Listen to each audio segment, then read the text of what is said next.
जय जगन्नाथ बंधुगण यही चैनल रे आपण मानक स्वागत। नमस्कार बंधुगण, जदि आपणकर भी मिथुन राशि होइथाय तेबे वीडियोटी को स्किप न करी शेष पर्यंत अवश्य देखंतु।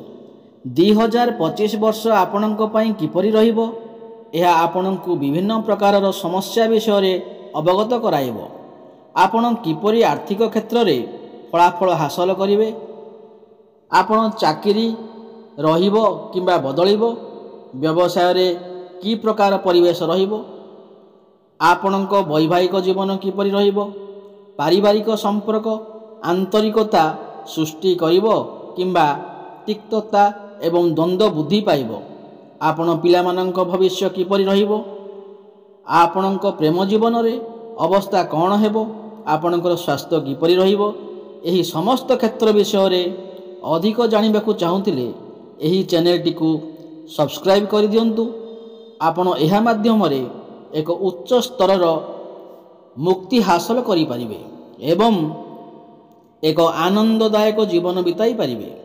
तेबे बंधुगण 2025 मसीह रे आपणक अवस्था विषय रे एहा आपणक विषय रे कौन भविष्यवाणी करे एवं आपणक जीवन रे कौनसी समस्यार समाधान करने आपणक संपूर्ण भाव रे बुझाइबो, जेपरिक आपण केउं पदक्षेप गुड़िक कार्यकारी करने उचित।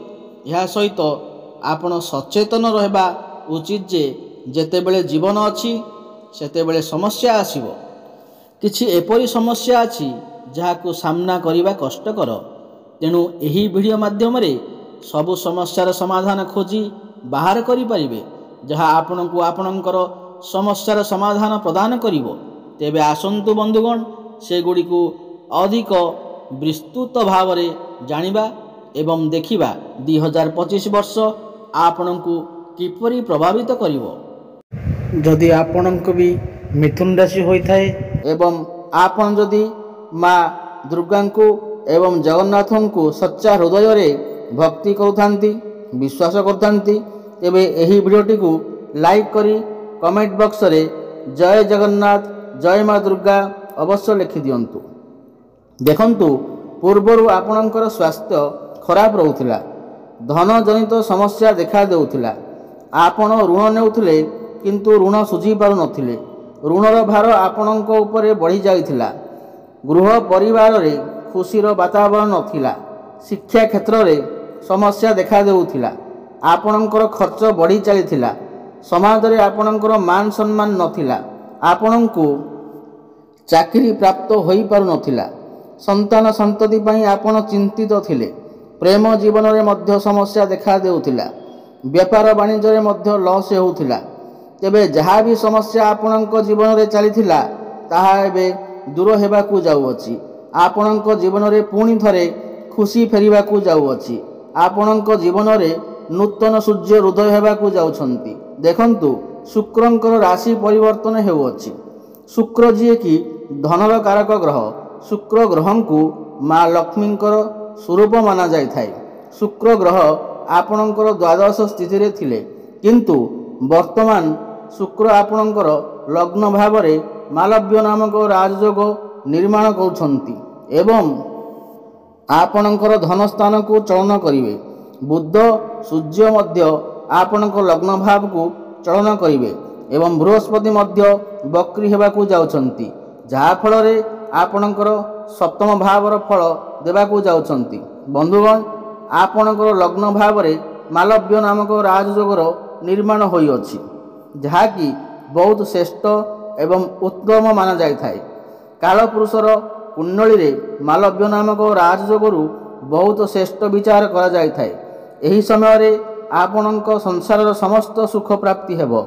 शुक्र हेउचंती भौतिक सुखर कारक ग्रह, आपणक समस्त प्रकारर भौतिक सुख प्राप्ति हेबो। एही समय रे आपणकर चेहरा रे निखार आसीबाकू लागिबो, आपण सुंदर देखिबाकू लागिबे। पूर्वरु जदि आपणकर किछि समस्या रहिथिला तेबे सेथिरे मध्य सुधार हेबाकू आसीबो एवं शुक्र हेउचंती धनर कारक ग्रह, आपणकू आकस्मिक धन मध्य प्राप्ति हेबो, प्रचुर धन मध्य प्राप्ति होई पारे, चारिदिगरु आपणकू लाभ ही लाभ प्राप्ति हेबो।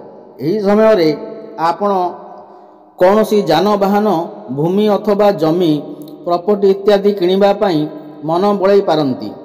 ପ୍ରେମ ଜୀବନ ପାଇଁ ଏହି ସମୟ ଅତ୍ୟନ୍ତ ଶୁଭ ଅଟେ।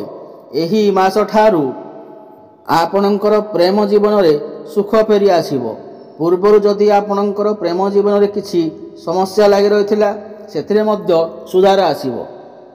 ଆପଣ ଦୁଇ ଜଣଙ୍କ ମଧ୍ୟରେ ଭଲ ପାଇବା ବଢ଼ିବ। ଆପଣ ଏହି ସମୟରେ ବହୁତ ଇମୋସନାଲ ରହିବେ, ବହୁତ ରୋମାଣ୍ଟିକ ସ୍ୱଭାବର ଦେଖାଯିବେ। ଆପଣ ଆପଣଙ୍କର ପାର୍ଟନରଙ୍କ ସହିତ କୌଣସି ସ୍ଥାନକୁ ବୁଲିବାକୁ ଯାଇପାରନ୍ତି, କାହିଁକି ନା ଭ୍ରମଣ ସୁଖ ମଧ୍ୟ ଆପଣଙ୍କୁ ପ୍ରାପ୍ତି ହେବ। ଏବଂ ଶୁକ୍ର ଏଠାରେ ବସି ଆପଣଙ୍କର ସପ୍ତମ ଭାବକୁ ଦେଖୁଛନ୍ତି ଏବଂ ଦେବଗୁରୁ ବୃହସ୍ପତି ମଧ୍ୟ ବକ୍ରି ହୋଇକରି ଆପଣଙ୍କର ସପ୍ତମ ଭାବର ଫଳ ଦେବେ। ଏହି ସମୟରେ ଆପଣଙ୍କର ବିବାହ ହୋଇପାରେ। ଯେଉଁମାନଙ୍କର ବିବାହ ହୋଇପାରୁନଥିଲା, ସେମାନେ ବହୁତ ଅଧିକ ଚିନ୍ତାରେ ଥିଲେ, ତ ସେମାନଙ୍କର ବିବାହ ଯୋଗ ମଧ୍ୟ ଖୋଲିଯିବ। ବିବାହ ପ୍ରସ୍ତାବ ଘରକୁ ଆସିପାରେ ଏବଂ ଫାଇନାଲ ମଧ୍ୟ ହୋଇପାରେ ଏବଂ ଆପଣଙ୍କର ଭଲ ପାଇବା ବିବାହର ରୂପ ମଧ୍ୟ ନେଇପାରେ। ଏବଂ ସପ୍ତମ ଭାବ ଡେଲି ଇନକମର ଭାବ ହୋଇଥାଏ, ବେପାର ବାଣିଜ୍ୟର ଭାବ ହୋଇଥାଏ, ବୈବାହିକ ଜୀବନରେ ଭାବ ହୋଇଥାଏ। ତ ଏହି ସମୟରେ ଆପଣଙ୍କର ଡେଲି ଇନକମ୍ ବଢ଼ିପାରେ।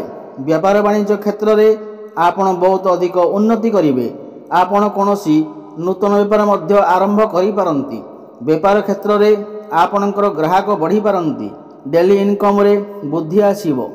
ଆପଣ ପଇସା କିଛି ରୋଜଗାର କରିପାରିବେ, ସଞ୍ଚୟ ମଧ୍ୟ କରିପାରିବେ। ବୈବାହିକ ଜୀବନରେ ମଧ୍ୟ ଖୁସି ଫେରି ଆସିବ। ବୈବାହିକ ଜୀବନ ଯଦି କିଛି ସମସ୍ୟା ଚାଲୁଥିଲା, ତେବେ ସେଥିରେ ମଧ୍ୟ ସୁଧାର ଆସିବ। ମଧୁର ସମ୍ପର୍କ ସ୍ଥାପନ ହେବ। ଆପଣ ଦୁଇ ଜଣ ମିଶି କିଛି ଫ୍ୟାମିଲି ପ୍ଲାନିଂ କରିପାରନ୍ତି ଏବଂ ଯେଉଁମାନେ ସନ୍ତାନର କାମନା ରଖୁଥିଲେ, ତ ସେମାନଙ୍କୁ ମଧ୍ୟ ସନ୍ତାନ ସୁଖ ମଧ୍ୟ ପ୍ରାପ୍ତି ହୋଇପାରେ। ଆପଣ ଦୁଇ ଜଣଙ୍କ ମଧ୍ୟରେ ତାଳମେଳ ଭଲ ରହିବ। ଆପଣଙ୍କର ଲାଇଫ୍ ପାର୍ଟନରଙ୍କର କ୍ୟାରିୟରରେ ମଧ୍ୟ ଗ୍ରୋଥ ଆସିବ। ସମାଜରେ ଆପଣଙ୍କୁ ମାନ ସମ୍ମାନ ପ୍ରାପ୍ତି ହେବ ଏବଂ ଏହାପରେ ଶୁକ୍ର ଆପଣଙ୍କର ଦ୍ୱିତୀୟ ଭାବ ଧନ ଭାବକୁ ଚଳନ କରିବେ ଏବଂ ବୃହସ୍ପତି ଶୁକ୍ରଙ୍କୁ ଦେଖିବେ। ତ ଧନ ପାଇଁ ଏହି ମାସଟି ଅତ୍ୟନ୍ତ ଶୁଭ ଅଟେ। ଏହି ମାସ ଠାରୁ ଆପଣଙ୍କୁ ଆକସ୍ମିକ ଧନ ପ୍ରାପ୍ତି ହେବ। ଚାରିଦିଗରୁ ଲାଭ ପ୍ରାପ୍ତି ହେବ। ପାରିବାରିକ ସୁଖ ପ୍ରାପ୍ତି ହେବ। ଘର ପରିବାରରେ ଆପଣଙ୍କୁ ମାନ ସମ୍ମାନ ପ୍ରାପ୍ତି ହେବ। ଶନି ଆପଣଙ୍କର ପଞ୍ଚମ ଭାବରେ ବସି ଲାଭ ଭାବକୁ ଦେଖୁଛନ୍ତି, ଏକାଦଶ ଭାବକୁ ଦେଖୁଛନ୍ତି, ତ ଆପଣଙ୍କୁ ଲାଭ ପ୍ରାପ୍ତି ହେବ। ଆପଣଙ୍କର ଗୋଟିଏ କୌଣସି ବଡ଼ ଇଚ୍ଛା ପୂର୍ଣ୍ଣ ହୋଇପାରେ। ବିଦ୍ୟାର୍ଥୀମାନଙ୍କ ପାଇଁ ଏହି ମାସ ଠାରୁ ସମୟ ଅତ୍ୟନ୍ତ ଶୁଭ ଅଟେ। ସେମାନେ ସେମାନଙ୍କର ଶିକ୍ଷା କ୍ଷେତ୍ରରେ ବହୁତ ଉନ୍ନତି କରିବେ। ଏହି ମାସ ଠାରୁ ଯଦି ଆପଣଙ୍କର କିଛି ପରୀକ୍ଷା ଥାଏ, ତେବେ ସେଥିରେ ଆପଣ ନିଶ୍ଚୟ ଉନ୍ନତି କରିବେ। ଆପଣ କୌଣସି ଉଚ୍ଚଶିକ୍ଷା କରିବା ପାଇଁ ବାହାରକୁ ଯାଇପାରନ୍ତି କିମ୍ବା କୌଣସି ସ୍ଥାନରେ ଆଡ଼ମିସନ୍ ନେଇପାରନ୍ତି ଅଥବା କୌଣସି ଫର୍ମ ଫିଲ୍ଅପ୍ ମଧ୍ୟ କରିପାରନ୍ତି। ଶୁଭଫଳ ପ୍ରାପ୍ତି ହେବ। ଆପଣଙ୍କର ମନ ପାଠପଢ଼ାରେ ଲାଗିବ। ଆପଣଙ୍କ ଜ୍ଞାନ ବଢ଼ିବ ଏବଂ ବୁଦ୍ଧି ବଢ଼ିବ। ଜ୍ଞାନ ଏବଂ ବୁଦ୍ଧି ବଳରେ ଆପଣ ବହୁତ ଉନ୍ନତି କରିବେ। ଦେଖନ୍ତୁ, ମଙ୍ଗଳ ଆପଣଙ୍କ ଭାଗ୍ୟ ଭାବରେ ଅବସ୍ଥାନ କରିଛନ୍ତି ଏବଂ ଭାଗ୍ୟ ଭାବରେ ଅଧିପତି ବୁଧ ଆପଣଙ୍କ ଉଚ୍ଚ ସ୍ଥାନରେ ଅଛନ୍ତି। ଏହାପରେ ଆପଣଙ୍କ ଲଗ୍ନ ଭାବକୁ ଚଳନ କରିବେ।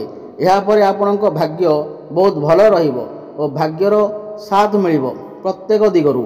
କମ୍ ପରିଶ୍ରମରେ ଆପଣ ବହୁତ ଅଧିକ ସଫଳତା ମିଳିବ। ଭାଗ୍ୟ ବଳରେ ଏହି ସମୟରେ ଆପଣ ବଡ଼ ଇନଭେଷ୍ଟମେଣ୍ଟ କରିପାରନ୍ତି କିମ୍ବା କୌଣସି ବଡ଼ କାର୍ଯ୍ୟରେ ଆରମ୍ଭ କରିପାରନ୍ତି। ଆପଣଙ୍କ ମନ ଧର୍ମ ଆଡ଼କୁ ଅଗ୍ରସର ହୋଇପାରେ। ଆପଣ କୌଣସି ଧାର୍ମିକ ସ୍ଥାନକୁ ଯାତ୍ରା କରିପାରନ୍ତି। ସାମାଜିକ କଲ୍ୟାଣ କାର୍ଯ୍ୟରେ ଆପଣ ମନୋଯୋଗ ଦେବେ। କ୍ୟାରିୟର କ୍ଷେତ୍ରରେ ମଧ୍ୟ ଆପଣ ବହୁତ ଅଧିକା ଉନ୍ନତି କରିବେ, କାହିଁକି ନା ମଙ୍ଗଳ ଆପଣଙ୍କ କ୍ୟାରିୟର ଭାବକୁ ଚଳନ କରିବେ।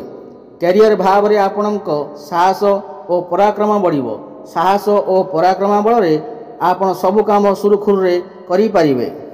ପ୍ରମୋସନ୍ ହେବାର ମଧ୍ୟ ଯୋଗ ବନୁଅଛି। ଯେଉଁମାନଙ୍କ ପାଖରେ କୌଣସି ଚାକିରି ବାକିରି ନାହିଁ, ସେମାନଙ୍କୁ ନୂତନ ଚାକିରି ପ୍ରାପ୍ତି ହେବାର ସମ୍ଭାବନା ଅଛି। ଉପରିସ୍ଥ ଅଫିସରଙ୍କ ସପୋର୍ଟ ମଧ୍ୟ ଆପଣଙ୍କୁ ପ୍ରାପ୍ତି ହେବ। କର୍ମକ୍ଷେତ୍ରରେ ଆପଣ ଅଜବ ଶାନ୍ତିର ଅନୁଭବ କରିବେ, କିନ୍ତୁ କାହା ସହିତ ଆର୍ଗୁମେଣ୍ଟ କରନ୍ତୁ ନାହିଁ। କଥାର ସମାଧାନ ଶାନ୍ତି ଉପାୟରେ କରନ୍ତୁ, ନଚେତ୍ ଆପଣ ଅସୁବିଧାରେ ପଡ଼ିପାରନ୍ତି। ଆପଣ ନିଜ କର୍ମକୁ ନେଇ କୌଣସି ବାହାର ଜାଗାକୁ ଯାତ୍ରା କରିପାରନ୍ତି। ବିଦେଶ ଯିବାର ଯୋଗ ବନୁଅଛି। ବିଦେଶରେ ରହୁଥିବା କାର୍ଯ୍ୟରତ ଲୋକଙ୍କ ପାଇଁ ଏହି ମାସ ଠାରୁ ଅତ୍ୟନ୍ତ ଶୁଭ ଅଟେ। ସେମାନଙ୍କୁ ଲାଭ ପ୍ରାପ୍ତି ହେବ। ଭାଇ ଭଉଣୀଙ୍କ ସପୋର୍ଟ ଆପଣଙ୍କୁ ଲାଭ ହେବ। କୋର୍ଟ କଚେରୀରେ ଚାଲିଥିବା ମାମଲା ଆପଣଙ୍କ ସପକ୍ଷରେ ଯାଇପାରେ। ଆପଣ ଏହି ସମୟରେ ଯଦି ଋଣ ନେବାକୁ ଚାହୁଁଛନ୍ତି ତାହେଲେ ନେଇପାରିବେ। ଏଥିରେ କୌଣସି ଅସୁବିଧା ନାହିଁ। ଆପଣଙ୍କ ମାଙ୍କ ସ୍ୱାସ୍ଥ୍ୟରେ ପରିବର୍ତ୍ତନ ଆସିପାରେ। ମାଙ୍କର ସ୍ୱାସ୍ଥ୍ୟରେ ସୁଧାର ଆସିବ। ମାଙ୍କ ସହିତ ଆପଣଙ୍କ ସମ୍ପର୍କ ବହୁତ ଭଲ ରହିବ। ପିତାଙ୍କ ସ୍ୱାସ୍ଥ୍ୟରେ ଯଦି କିଛି ଅସୁବିଧା ଥିଲା ସେଥିରେ ମଧ୍ୟ ଅନେକ ମାତ୍ରାରେ ସୁଧାର ଆସିବ। ବନ୍ଧୁଗଣ, ଏହି ମାସ ଠାରୁ ଆପଣ ସମସ୍ତ କ୍ଷେତ୍ରରେ ଉନ୍ନତି କରିବାକୁ ଯାଉଛନ୍ତି। ତାହା ପ୍ରେମ କ୍ଷେତ୍ରରେ ହେଉ, ବୈବାହିକ କ୍ଷେତ୍ରରେ ହେଉ, ସ୍ୱାସ୍ଥ୍ୟ କ୍ଷେତ୍ରରେ ହେଉ, ଭାଗ୍ୟ କ୍ଷେତ୍ରରେ ହେଉ, ବେପାର ବାଣିଜ୍ୟ କ୍ଷେତ୍ରରେ ହେଉ, ସମସ୍ତ କ୍ଷେତ୍ରରେ ଆପଣ ଶୁଭଫଳ ପ୍ରାପ୍ତି କରିବେ। ଅଧିକ ଶୁଭଫଳ ପ୍ରାପ୍ତି କରିବା ପାଇଁ ମା ମହାଲକ୍ଷ୍ମୀଙ୍କ ଆରାଧନା କରନ୍ତୁ। ମା ମହାଲକ୍ଷ୍ମୀଙ୍କୁ ପଦ୍ମଫୁଲ ଅର୍ପଣ କରନ୍ତୁ ଏବଂ ସୂର୍ଯ୍ୟଦେବଙ୍କୁ ପ୍ରତ୍ୟେକ ଦିନ ଜଳ ଅର୍ପଣ କରନ୍ତୁ। ପ୍ରତ୍ୟେକ ଦିନ ହନୁମାନ ଚାଳିଶା ପାଠ କରନ୍ତୁ। ଆପଣଙ୍କୁ ଶୁଭଫଳ ପ୍ରାପ୍ତି ହେବ। ଯଦି ଆପଣଙ୍କୁ ମୋର ଏହି ଭିଡ଼ିଓଟି ଭଲ ଲାଗେ ତାହେଲେ ଭିଡ଼ିଓଟିକୁ ଲାଇକ୍ କରନ୍ତୁ ଏବଂ ଚ୍ୟାନେଲଟିକୁ ସବସ୍କ୍ରାଇବ୍ କରନ୍ତୁ। ଜୟ ଜଗନ୍ନାଥ। ପୁଣି ଦେଖା ହେବ ଆଗାମୀ ଭିଡ଼ିଓରେ। ରହୁଛି, ଧନ୍ୟବାଦ।